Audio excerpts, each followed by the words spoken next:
Ipatulpo na yan. Ako, may mga reklamo dyan si Raffy Tulfo sa Senado. Pati ba naman yung aircon ng CR, inireklamo. Aba, iba talaga pag mayaman na. Aba.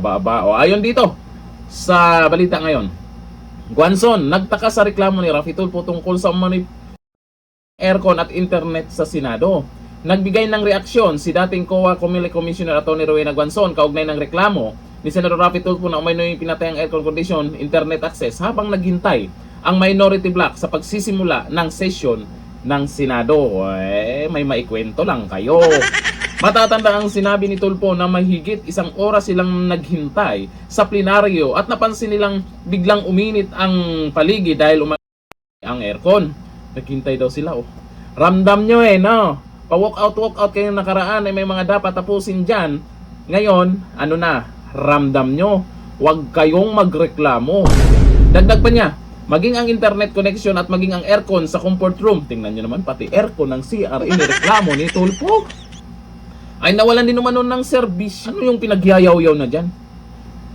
Pwede namang, di ba napakasimple lang naman yan. Kasi, dyan sa Senado, kung mayroong, dati pa yan may problema.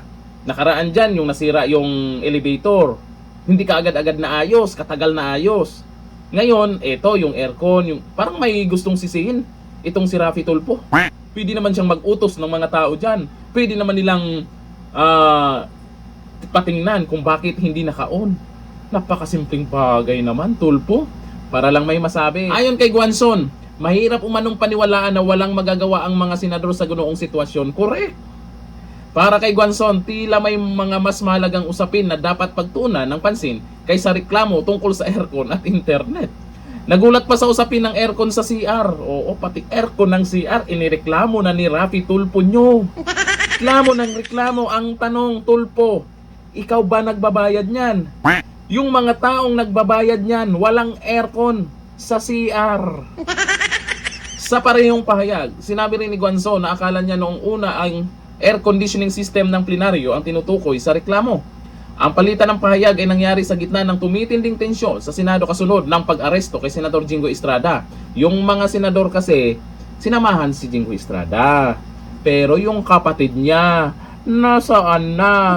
May pakialam ba? Habang iginiiti Tulfo na nangyari ang umano'y ng aircon at internet habang naghihintay sila sa session, malinaw naman na hindi kumbinsido si Guanzon sa bigat ng naturang reklamo.